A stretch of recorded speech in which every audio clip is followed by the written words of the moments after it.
All right, thank you. You guys need to have a talk with my home group and have them greet me like that. Well, Harold Alcoholic, great to be back. Thanks, John, for taking us out on break, and thanks for all those who are working hospitality to make sure we got coffee and snacks. And it's first-class snacks, guys. I've been to a lot of these things, and you guys definitely, you would be in the running for MVP of the snacks. It's good stuff. The sausages and meatballs and all that stuff are wonderful. This session, I think we titled it "When the Impossible Becomes Possible." Really talking about our step 2 and step 3 journey experience. John led us into a little bit of that of his own, closing out the last session, and that's what I'll start with. And and one of the questions that I have, guys, that I'm working with when we're talking about step 2, and I have them write it out, is a 2-part question. Here's the first question: what do you believe? And then the second part of that question is, why do you believe it? And I think it's something, any exercise you could do right now is, what do you believe and why do you believe it? And then to kind of piggyback a little bit on what John shared, they'll write down whatever they believe, but do my actions line up with that? And see, that's the disconnect. Again, that's part of this delusion that, this judging myself by my intentions and rather my actions, do they really line up with that? Because because of what I talked about last time, the delusion of impossibility that operates in our life, that I philosophically get this conception of God, this idea of God, a power greater than myself, this loving God, this forgiving God, this God that's eager to be in connection with me. But do I really believe that at my core? And so that word belief we toss around very loosely. My belief system I shared with you last night started because I had a mother who turned her will and life over to her faith. The God she believed in was a Jesus-looking God, living a Jesus-centered life through her Catholic roots. And she really never wavered on that. Did she do it perfectly? No, but I watched my mom's life transform in front of me over the years, all the way until she died in 2015. And I'm a mama's boy, because I'm biased that way. I was just raised by a single mom. But in my experience, there's nothing more beautiful than a woman who's walked with God for a very long time. And my mom was one of those people. And you all have those women figures in your life, whether they're people in your home group, women in your home group or in your AA circles, or they're inside your family unit. You have those dynamics in your life, and my mom was one of those. And so I grew up, that kindergarten through the fourth grade with this spiritual foundation. The rock operas were out. This is the peace love movement. This is the Jesus revolution moment. All this is moving on. Many people here that were alive at that time, I can promise you what you think and how you were shaped was a part of that, had a lot to do with that. But the rock operas were out. Tommy, Godspell, Hair, Jesus Christ Superstar. All those had a spiritual overtone. All those were influenced by that movement of that day. I could sing all those soundtracks backwards and forwards right now if you put them in. I mean, I was on fire for all those things. My life was about that stuff. I told you I'd come home and play church. I would do all those things. But when we shifted and I got out of that little cultural setting that I was in Nevada, Missouri, and I was moved to a bigger platform, really the curtains of life and what was out there in the world was presented to me. Whatever I thought I believed was quickly evaded. And then I had the experience with King Alcohol and that transformation that took away the care, boredom, and worry in my life. And at that point, I turned my will and life over to that at that moment. And what really sealed the deal was, for me, it was probably my first evolution class, as a junior high student, and the professor just blowing my faith to smithereens in less than an hour session, pretty much just watered up my faith and tossed it in the trash, whatever I thought I believed about God. And that was it, and then, God was an abstract object, figure, presence, whatever, but it was far away from me. But I called on it when I was in desperation, definitely every time. I was asking God to get me out of this one more time. But I exhausted everything else before I got to that space. But I think it's so much of it's because we use the idea of God very loosely. Many times I walked into a hospital setting, even into AA rooms, to walk into a family that's around an AA member or whatever. And And if you're an old timer, an elder statesman, or somebody that's really walking, and sometimes you walk in those rooms, they'll go, oh, great, well, he's here. Now we can pray. Like it's the last option, when it should be the first thing you're doing. It becomes the last thing we're doing. Why? Because you really don't believe in it at the end of the day. And so we throw that word around, belief, and I did too. This is why I challenged guys early on that claim to have this work. I do a lot of work in the Department of Corrections. I do a lot of work in the world of treatment. So I'm around people in their most broken state all the time. And many of them will try to convince me that, yeah, I'm all about Jesus, I'm all about Allah, I'm all about this, I'm all about that. Well, then why are you here? If you're all about that. Because your mouth doesn't line up with your feet. Right. Can you see the disconnect with that? And so in this mindset, so that word belief and believe is really grouped right in there with the word love, because we say we love everything. I love tacos. I love the Bears. I love the Packers. I love White Castles. I love Pizza Hut. I love this. I love that. I love the sunshine. I love the rain. I love the snow. We just throw the word love with everything that we talk about. But what does that even mean? What does it even mean to believe something? To believe in something? If somebody sits you down and asks you that question, what does it mean to believe in something? What does that mean? And I think ultimately, at the end of the day, if you really wanted to get through the weeds with it, it means you were willing to die for it. And I can promise you, if as I tell the newcomers all the time when I sit with them, I can guarantee you I know one thing you believed in, and it was that substance you put in your body, because you were willing to die for it. You're willing to go to any lengths to get it. That's what belief looks like.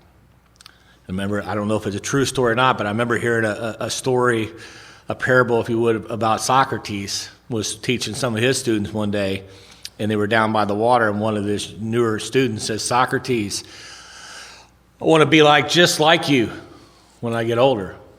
I want to teach, I want to have wisdom like you. And he says, are you sure you want to do that? He goes, yes, I want you to come and get in the water with me. And they go down and they get in the water, and they step into the water, and they get out to where they're about shoulder height, and Socrates grabs his head and shoves him underneath the water and holds him there and won't let him up. Everybody's getting nervous on the bank. What are you doing? What are you doing? He wouldn't let him up. He's scratching, he's kicking, he's clawing. He's doing everything but taking that last big inhale to engulf a bunch of water and drown. Finally pulls him up. And he gets to the shore, and he's exhausted, he's terrified, he's angry, bitter, he's resentful. He's like, what are you doing? Why would you do that? He says, when you want what I want, and you're willing to go to any length like you just were to breathe one more time, when you're willing to do that, when you're ready to scratch, when you're willing to call, when you're willing to do whatever it takes, that's when you're going to be and have what I have. But until then, it's just a lot of hot air. It's just a lot of talk. And so I think this idea of God, I know in my own life, and I'm just unpacking my experience with it, there's been a lot of that. That we throw a lot of things. I would have told you I believed in God the minute I walked in here, just because of culturally where I was at. But do I really believe it? And my actions didn't line up with that. There's an old, and it's a true story about a guy. He was a famous trapeze artist. His name was Blondin, Charles Blondin. He was from French. He was back in the 1800s. He was here in the States, especially in Canada area. He would walk tightrope across the gorge there in Niagara, the falls. And he did it all kinds of crazy ways. You can Google. This guy was amazing. This is back, and no ropes. No nets, no nothing. Just walk across on a tightrope. And would do it all the time, but he would do it in bizarre ways. One time he went across in a gunny sack, went all the way across the gorge on a tightrope in a gunny sack. Another time they said he had something like a Coleman stove, where he even cooked an omelet as he went across the thing. He's cooking an egg while he's walking across the trapeze. But one time, I think he did it more than once, but one time he brought a wheelbarrow there. And he brought his wife. His wife was a trapeze artist, and she was very petite, didn't even weigh 100 pounds, but she got in the wheelbarrow, and he pushed his bride, the love of his life, across the ropes to the other side. And when he got to the other side, everybody was going nuts. They couldn't believe he would do something like that. And he asked the crowd, do you think I can do it again? Do you believe I can do that again? Everybody's like, yes, you're the great blonde, and of course you can do it. And he goes, do you really believe I can do it again? Yes. Then somebody come and get in the wheelbarrow. True story. And he offered that to thousands of people, they say, over the years. And never once did anybody ever get in the wheelbarrow. but they were all quick to say, we believe you could do it again. And it's that disconnect, I think, sometimes that we tell ourselves we believe in this. We talk a lot about God, but do we talk to God? What are you doing when nobody else is looking? It's probably the greatest measure where you're at spiritually. What are you reading? What do you listen to? What does that look like when nobody else is around? Because we all can look good at the retreat. It's easy to look good at usual suspects.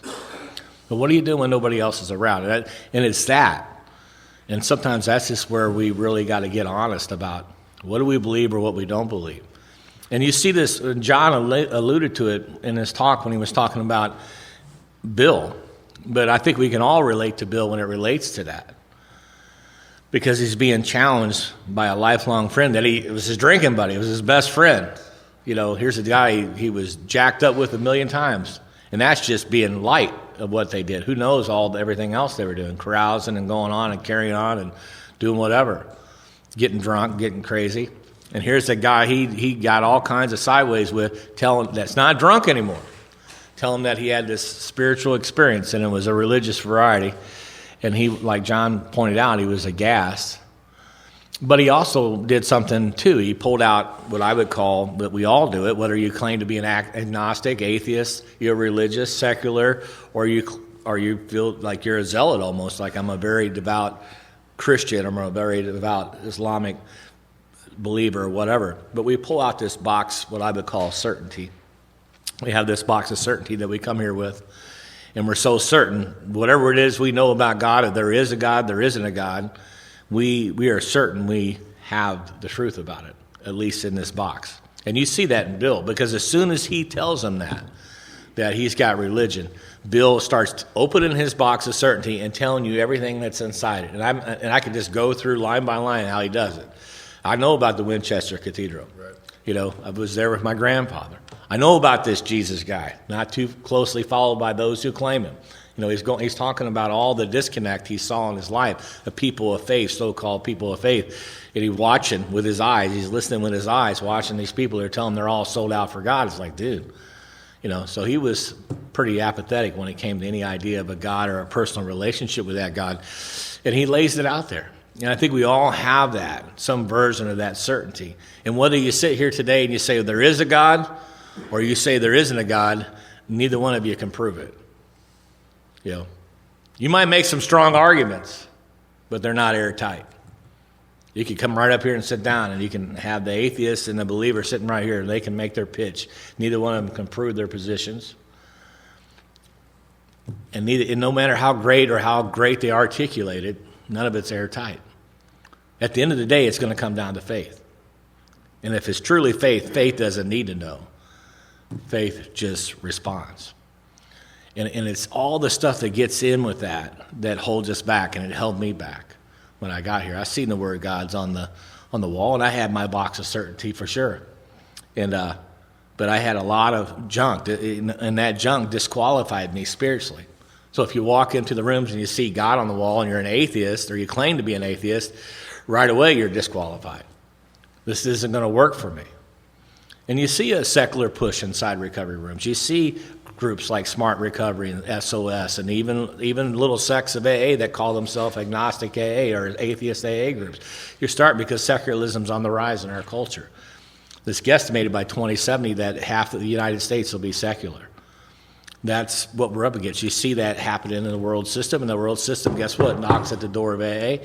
We've been tried, we've been tested, we can unpack those things here. Thank God we have traditions and concepts that keep that stuff at bay. But the reality of it is, our faith is always going to be tested. What do you believe, and why do you believe it? Staying humble enough to know I can't prove it. But I can compare and contrast. And this is what I think Alcoholics Anonymous does better than anything.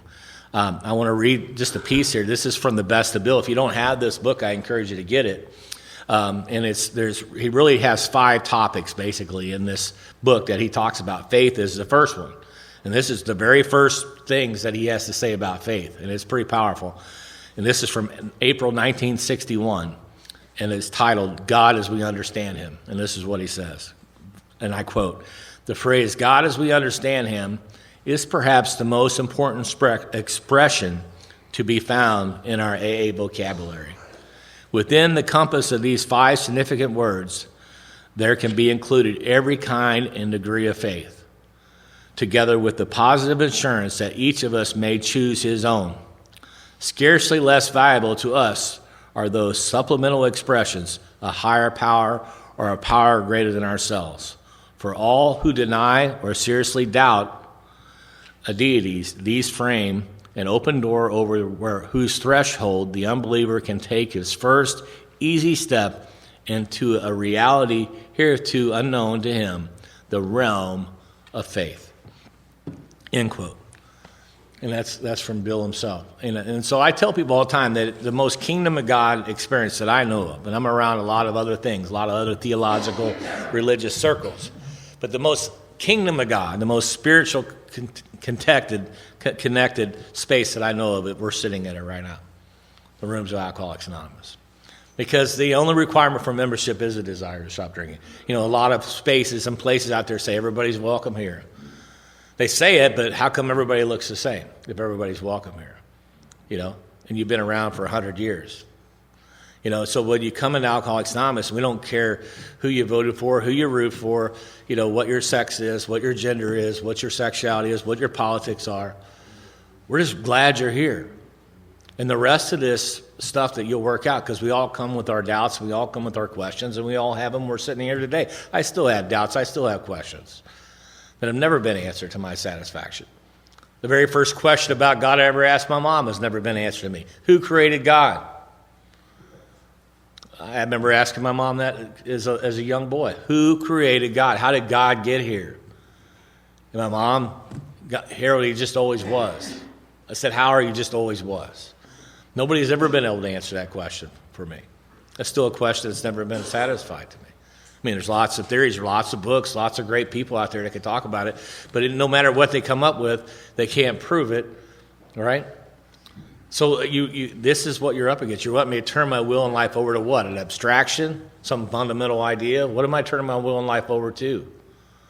This power. How's that going to shape my life? Because what I shared last night, because I had too much of our culture embedded in me. Too much individualism, that self-preservation. We live in a culture, it's the only culture really in our circles. Most cultures around the world don't operate this way, but we do. Where, most cultures around the world, your family tells you who you're going to be.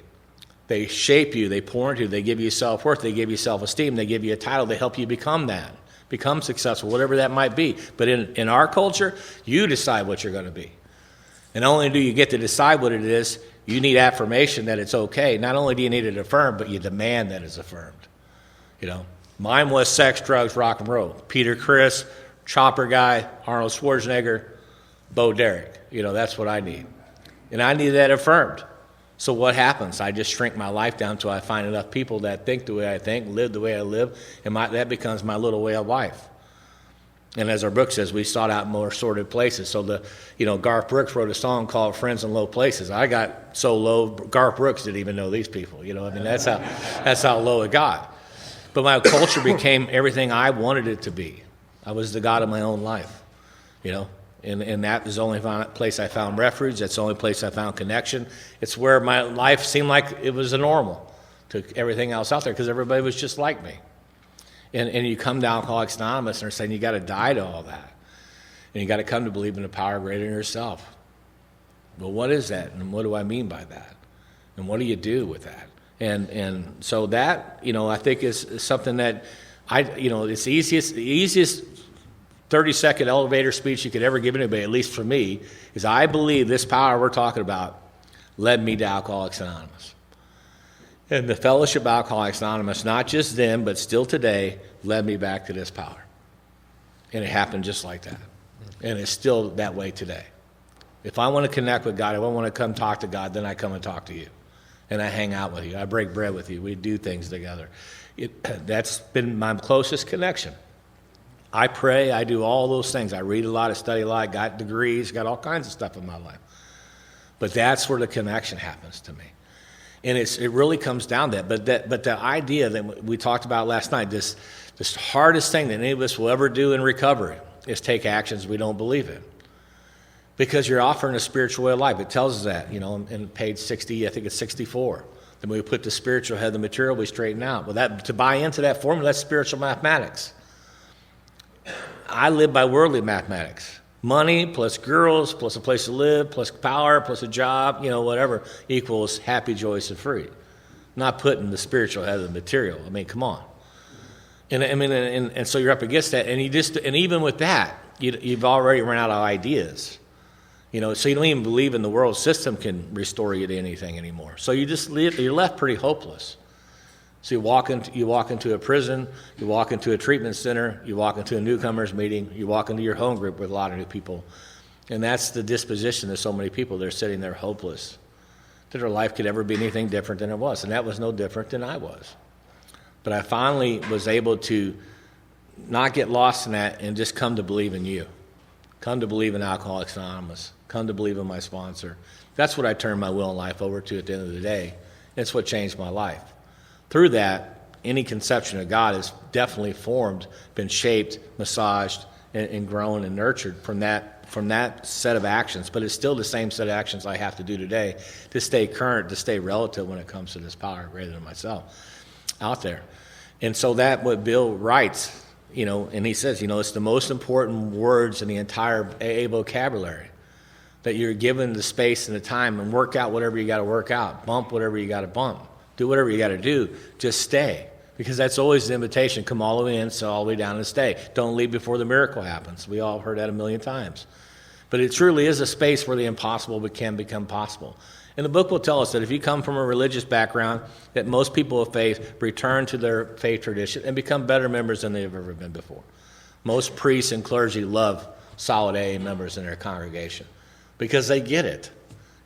They get what it means to die to yourself, to love your neighbors yourself, to be stretched in every aspect of your life, with your money, with your time, with everything you got. They get it. But they almost had to die to get there. But they get it, and they appreciate that.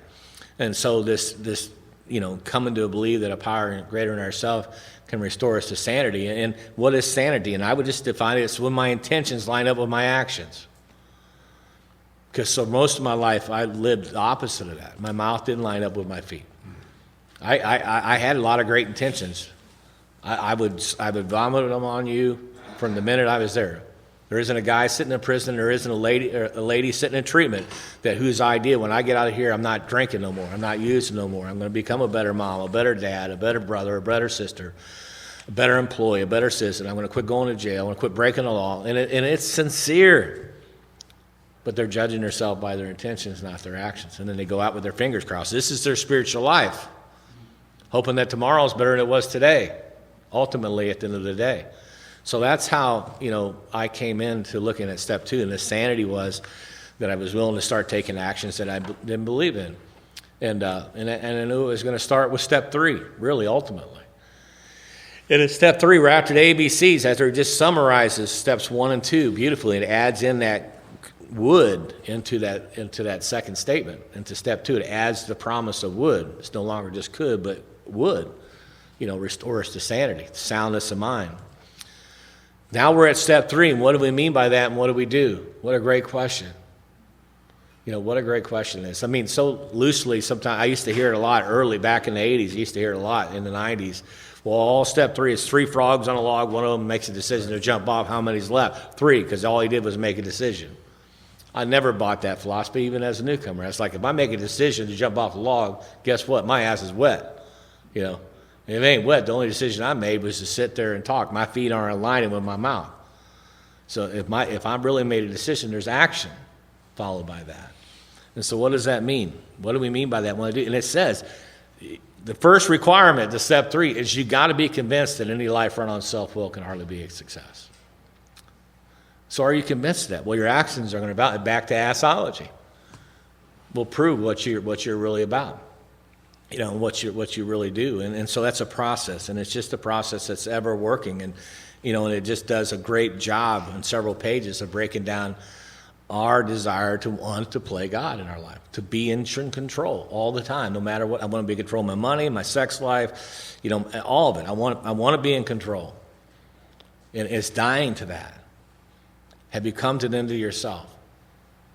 I love the biblical story where the famous carpenters with some of his sponsees. And they walk up on a guy who's been broken and frail and powerless and hopeless for probably almost 38 years. Looking at this body of water, hoping that he can get in it with the idea that if I can get in that water, it's going to heal me. But he can never get there because everybody tramples him. Everybody beats him to the water. He can never get there before it's all over with. But he sits there hopelessly powerless, waiting for something to change. He says, here's a guy, let's go talk to him. And I love the exchange because he walks up to the guy and he asks him this question: do you want to be healed? And before he can say anything, the guy's already laying out all of his victimization, all of his blame list, all of his excuses, everything in his life that why he can't. Well, you don't understand because he goes, that's not what I asked you. I'm asking you, do you want to be healed? Yeah, but you don't know. I've been coming here for years, and that water's only. It's not what I'm asking you. I'm asking you, do you want to be healed? And the guy's like, who are you? He says, it doesn't matter who I am. It does not matter who I am. What matters is, do you want to be healed? And the guy said, yes, finally. He says, then get up. Now bring that forward to 21st century AA. This question's still the same. Are you willing to go in any length to have victory over alcohol? Yes, but you don't understand. I've been to treatment 5 different times, and it's not what I'm asking you. I'm asking you, are you willing to go any lengths to have victory over alcohol? Well, you don't understand because I don't have a job. I got this criminal. It's not what I'm asking you. I'm asking you, are you willing to go any lengths to have victory over alcohol? Yes. Then get up and get in the car and do what we do. Go where we go. Act like we act. Because if you keep doing what you're doing, you're going to keep getting what you're getting. And nothing changes, nothing changes. And so that surrender, to turn my will and life over, is definitely validated by my actions. Yes, obviously picking up a pen and paper and starting the inventory. But it's so much more than that. It's just dying to self. Just, okay, I'm just whatever. Just tell me the next right thing to do, and I'm going to do it. Faith doesn't need to know. My faith is in you and in what we're doing here. I got trust in that. And it's changed my life, And that's what step 3 has done for me. That's what it looks like in my life today. But I still have doubts. I still have questions. I still struggle with all the big things in life, from time to time. Wonder, is it really true, any of this stuff? But what I do know is true, what I truly have faith in, is what we're doing here today, in this process, this way of life, this design for living. When I trust this design for living, when I really go out and live this way, and if I had to summarize it, it's really 4 things. Live a life of humility, number 1. Doesn't mean I don't have plans or goals or ambitions. It just means that I'm living for something other than myself. I'm living for God's ambitions instead of my own self-interest. Number 2, live a life of self-sacrifice. Self-sacrificial love. Number 3, live a life of other-centeredness. And number 4, go out into the world and try to learn to love everybody, including the people you just don't care for. And that's the model this program gave me and what changed my life. And so it tells us that, and I'll end with this, on top of page 63, it tells us if you come to the end of yourself and you've got this new director, this new employer, this new master, this new driver, this new authority in your life, and you stick close to this power and you perform this power's work well, here's what's going to happen to your life. It's the 3rd step promises. And they're beautiful. You're going to become less and less worried about your little schemes, your little plans, your little designs. You're going to be more and more interested in what you can contribute to life, what you can bring to life. You move from a guest to a host. Because most people in the world live as guests. Hey, can I get some more butter? Can I get some more heat? Can I get some more blankets? Can we get some more pillows? Can you get? That's how we go through life. And we're taught to be the host. Can I get you some more butter? Can I get you some more blankets? Can I get you some more water? That shift from a taker to a giver. And it's that shift that changes everything. And that's the shift that I think has to happen if we're going to stay here. But if it stays here, it gives us probably one of the shortest sentences in the big book. We are reborn with a new nature and a new mission in life, and a new calling in life, and a new purpose. What a way to live. But we have to work through all that junk to really come to believe in that. I've come to believe in that. I've been believing it for a long time. And it's made a big difference in how my life's turned out. So I'll pass it to you, John. Thanks. Thanks, Harold.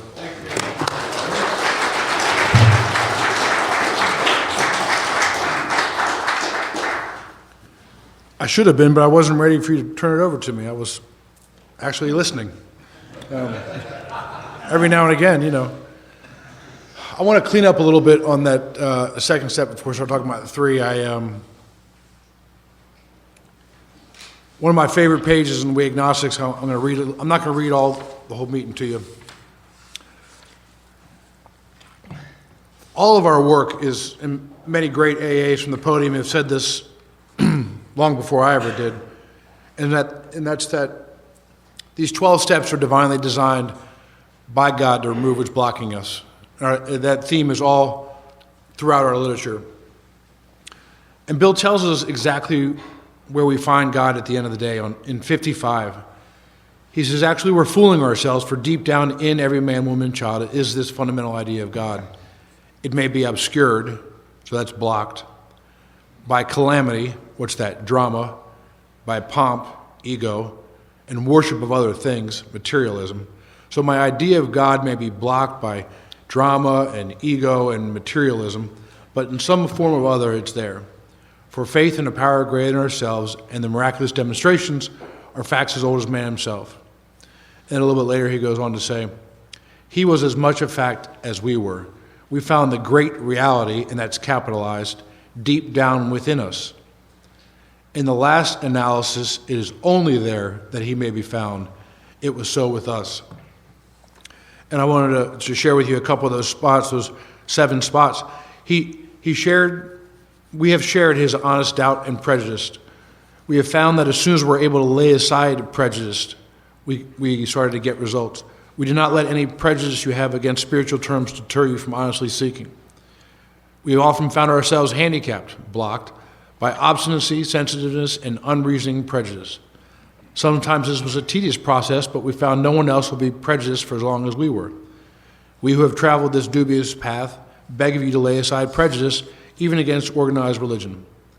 We can only clear the ground a bit if our testimony helps sweep away prejudice and enables you to think honestly and encourage you to search diligently. And that's what this is all about, is remaining a seeker, right? Being a searcher. As I said, that's why I hope you're here this weekend. A lot of these men's retreats, kind of have the tendency, or maybe sometimes they turn into, just boys hangout weekend, but my goal here is to get a little bit closer to my God, and that happens from getting closer to you. I believe God speaks to me or communicates with me in 90 degrees, and so I have to have these authentic relationships with you to make that happen. I hope in my previous talk that I didn't pretend to know very much about God. This conversation is about getting to experience Him some by getting rid of the things in ourselves that are blocking us. And it's pretty obvious, right? In the third step, it's the self-will idea that's blocking us. In the fourth step, it's the resentment and the fear and all the sexual misconduct, guilt that's blocking us. And in 5, it's the isolation from others. Harold talked about, sharing 80% or 90% with, somebody and not the rest. That was my MO for a long time. I believe what they told me in treatment, that, secrets you're only sick as your secrets, the secrets will get you drunk. And, so I would tell Harold 90% of my story. I would tell Rick 90% of my story. I'd tell Steve 90% of my story.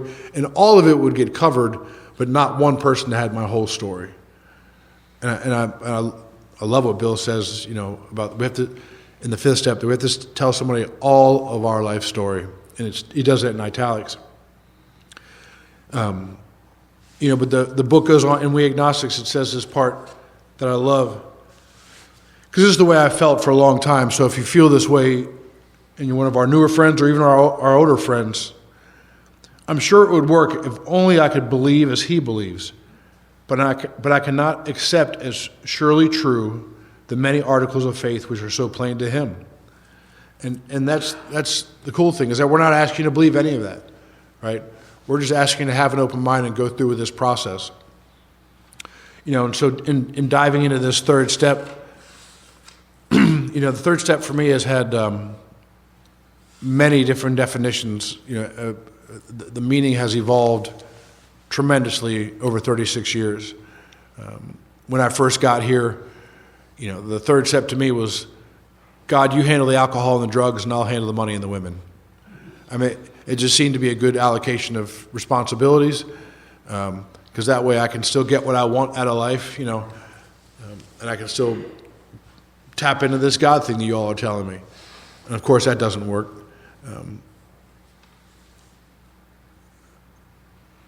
And that was it for a long time, right? My problem with really turning it over, really giving God my life, really putting all my chips in the table is this idea. So what blocks me in this third step are two things. One is this idea that if I really do that, if I really try to be one of God's guys and try to seek and do His will I be happy? Will I get what I want out of life? Because I am so used to, as Harold read, that rest, satisfaction out of life, if only I manage well. I'm so used to getting what I want by doing things my way, the way that I want to do them. I want to buy a big house, and I don't quite qualify. I'll just change my income on the application.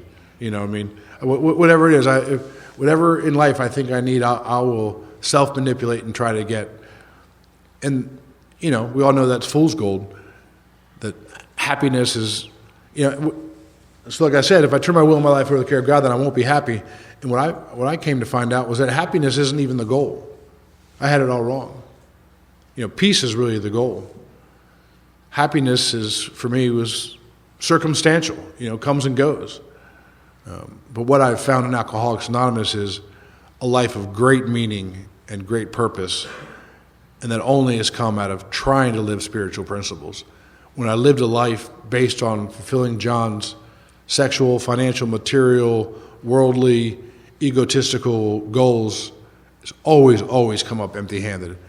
I have never, ever been satiated by self. I mean, I've had some cool stuff out there, as we all have, we had this old crazy lady in our home group back in the day, but she had one thing right. She'd say, you can't fill the hole by filling the hole.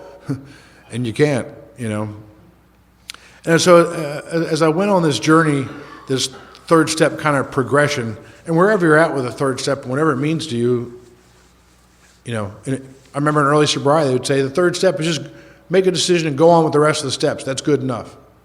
Okay. I'm not going to disagree with that, right? After, I don't know how many years, after my wife had our second child that I told you about, I went on this kind of quest to figure it all out, if you will, as I think a lot of young men do. It's an important question, this God question, this faith question, this eternity question, And because as I mentioned, I didn't have any upbringing in that. And my wife really wanted to raise our kids in the Catholic faith. And our first child that we had had together, she wanted to baptize in the Catholic faith. And I was strongly opposed to that. And she said, well, why? And I said, I don't know, but I just am. And, it's just old ideas. And so my sponsor at the time had given me that book by, I think it's Howard Kurtz. And he told me to start seeking some faiths and find one that I like and have an educated a position to stand from. And that's a long way of me telling you, I became a Catholic. I converted to Catholicism. I don't know how many years it was, but 20 years ago at least. And, and this is kind of the next progression of my third step.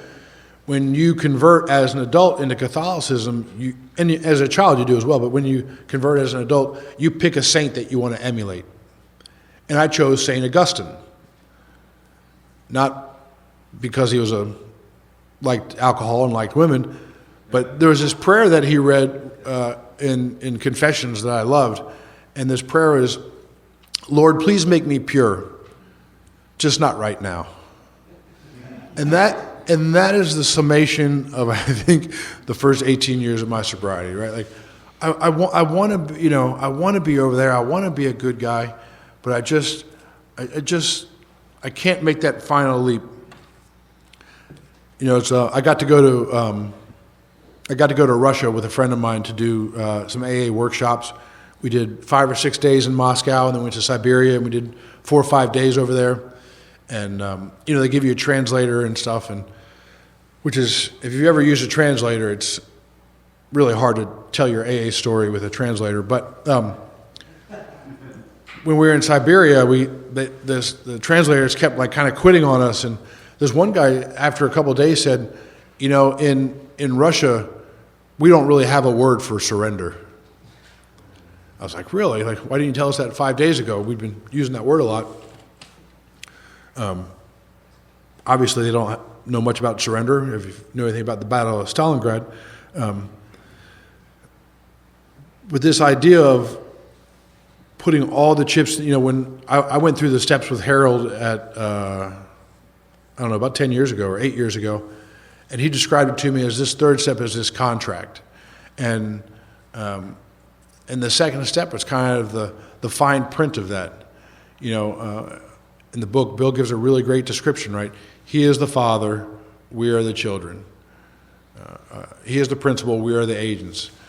And if I can take that attitude, I don't have to figure the rest of it out. And what it really means to me today is, when I say that third step prayer, what I'm saying is, the rest of my life is none of my business. And I hope I can take that attitude. For many years in this spiritual kind of rut, I was just taught in AA, wake up, say the third step prayer, say the seventh step prayer, ask God to help you stay sober, and keep rocking through it, And so that's what I did. I just wake up in the morning and I would say the third step prayer so fast and the seventh step prayer so fast. I wasn't praying. It was like I had, figured out the magic formula. A lot like when we say the Lord's Prayer after the meeting. Are you really praying it? I know I'm not. I mean, maybe 25 or 40% of it, I'm paying attention to the prayer when we're all holding hands. I'm looking across the room. She's kind of cute, or, I'm looking over at my wife. Is she, she mad at me? Or, I'm so easily distracted, what's for dinner? And, so it's not about having this belief system. It's about developing this relationship with. And so I love at the end of our third step that Bill says, the wording was, of course, quite optional. And so when I take a guy through the steps, I sponsor a lot of men. I guess it's my specialty. I sponsor a lot of men that train wreck their lives and in stone cold sober, the bunch of years. Somebody will call me, hey, Harold gave me your number. And I was like, what'd you do? And that's one of the things we do when we go back through the steps. I say, we're going to take the third step prayer together, but I want you to write your own third step prayer, your own surrender prayer. But there's a caveat to it, in the book. The wording was, of course, quite optional so long as we expressed the idea without reservation. And the fine print of this contract is on those previous pages that we talked about. God was going to be our director. He is the principal, and He is the Father. Most good ideas are simple, and this concept was the keystone of the new and triumphant arch that we should pass through freedom.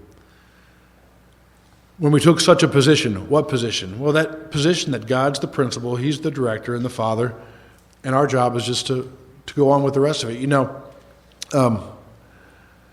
I used to get really caught up on this, what is God's will for me? Like, whether it be in changing a job decision, or do I marry her, or, trying to figure out what, God, the future, right? And that's where I think a lot of us get mixed up on is it's not about figuring out the future. A friend of mine says God does not shine a light 10 yards down our footpath, right? It's one candlelight little step at a time that we get to see what we're supposed to do. And I love we're going to talk a lot about this, I guess, in the later sessions, but in the fourth step we have that fear prayer that I know you guys are familiar with. And in that prayer, it says that we ask God to direct our attention to what He would have us be. If you notice, it doesn't say we ask God to direct our attention to what he would have us do. And that's what I want to know. God, what do you want me to do here? Do I go left? Do I go right? Do I become a doctor? Do I become a lawyer? Do I marry the redhead? Do I marry the brunette? Do I get divorced? Do I not get divorced? And that's this wonderful life adventure that God has given us. I talked earlier about kind of my conception changes in recent years, and one of them was that forgive me, I could have a different opinion tomorrow, right? But today, I don't really believe that God has a plan for me. I don't like that concept that everything is God's plan. I would hear people come into meetings and say, "Oh well, I lost my job today, but God has a plan." Well, yeah, you lost your job because you showed up 10 days late straight. That's why you lost your job. That wasn't God's plan. Or when we all the analogy that Father Greg gives is during 9/11, many people shared these stories of, man, I was almost, I would have been in the building that day when the building collapsed, but I had stopped and I had spent an extra 10 minutes at the dry cleaners. We were talking about football, and God must have had a plan for me. Well, I don't think it was God's plan for the 3,000 people to die. Or when someone overdoses, they always say, well, God's got a plan. What I've come to understand, what I've come to believe, and I think experience, is that God has an invitation for us, that God has an opportunity for us. I don't think mine, and this doesn't even matter, I'm just giving you some opinion now, but I don't think the next, how many years left in my life are magically mapped out. I'm going to close with one of my favorite quotes from Shoemaker. He's got some really neat writings from early AA, and I invite you to check them out. One of them is Extraordinary Living for Ordinary Men. It's a really great, simple little read. And he says, do we really want to know and do God's will, or do we just want God to sanction our will and help us get what we want? Guilty. Guilty as charged, right? Why? Because this old idea, if I get what I want, if the Bears would have just won, right? If she would only do this, if my life only looked like this, and that's the old idea that, is going to be a lifelong battle, And there's still days where I pick up that agnosticism, I'm going to kind of get off track and share with you a little bit. So I shared with you my naval career of 48 hours, and I'm not sure if on the paperwork those 14 days in the brig count as my service, so it could be 16 days. But someone told me recently that agnosticism is fear is just agnosticism. When you're afraid of something, you've forgotten, right?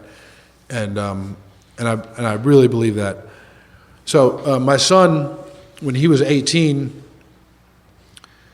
he's always loved the military. Always loved the military. We bought him a 22 when he was 10 years old for Christmas, and he piled up the snow in our backyard that Christmas day. I gave him 1,000 rounds for Christmas, and they were all gone on the 26th. You know what I mean?